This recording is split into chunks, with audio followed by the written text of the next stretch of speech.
When something is broken in our community, our first question is almost always, what should be done? But what if that's actually the wrong question? Today, we're going to explore a simple little shift in thinking that can make all the difference. Instead of asking what, we're going to start by asking who. I mean, we've all seen this happen, right?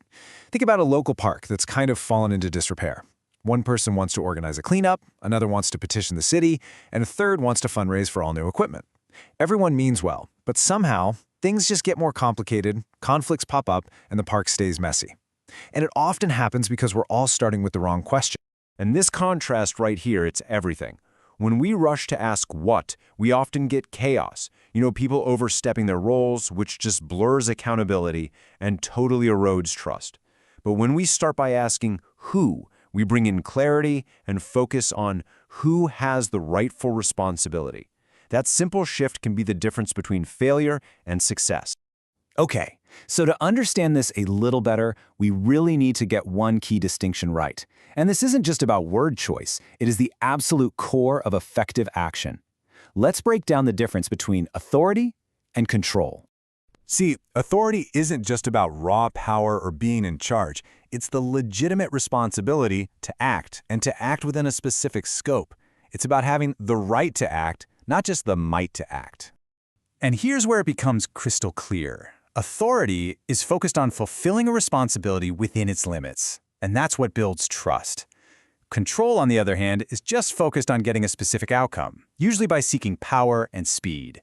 In our park example, authority is the official parks committee following a process. Control is a single donor deciding to just bulldoze everything and rebuild it their way with zero community in. So how do we figure out who actually has the proper authority? Well, there's a really helpful framework for this, and it breaks responsibility down into 4 distinct levels. Let's see how they stack up. Think of it like a ladder of responsibility, where you always start on the lowest possible rung. So for that rundown park, okay, level 1 is personal. You pick up your own trash. If that's not enough, you move up to level 2, civil society. A Friends of the Park volunteer group organizes a cleanup day. It's only if the actual swings are broken that you'd look to level 3, the local government. And that final level, state or national, that's for the really big issues, not a neighborhood park. Now, this whole framework isn't just some thought exercise. Applying it correctly has these profound, real-world consequences for the health of our communities and, most importantly, for human dignity. And this is the first crucial outcome. When the right people act, individuals aren't just treated like problems to be solved. They get to keep their agency, they remain empowered to act, instead of becoming just passive recipients of someone else's help. This empowerment then builds stronger, more resilient communities. Instead of just waiting for some outside force to come and rescue them, people learn to rely on each other, and they develop the capacity to weather their own storms. And all of this, empowering individuals, strengthening communities, it all comes down to one thing: preserving dignity.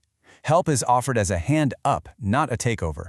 It honors the value and the capability of every single person. This quote just perfectly captures the whole spirit of proper authority. It's a partnership built on respect, not a takeover. It's the huge difference between empowering someone and creating dependency. And that distinction, it matters so much. All right, so that's the theory. Now let's make this practical. It's time to apply this framework to an issue that actually matters to you. I want you to think of a specific problem in your community. It could be big, it could be small. Using the 4 levels we just talked about, where does the primary authority to act really belong?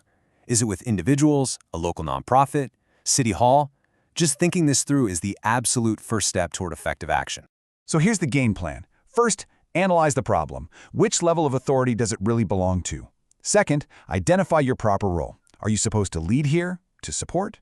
Or, and this is just as important, are you supposed to step back and trust others? And finally, and this is key, practice restraint. True leadership isn't always about doing more. It's about doing what is rightly yours to do and nothing more. And we'll end on this powerful idea from the source material. A free and healthy society isn't built by everyone trying to fix everything. No, it's built when each of us accepts the responsibility that is rightly ours. So the final question really isn't what should be done, it's what is mine to do.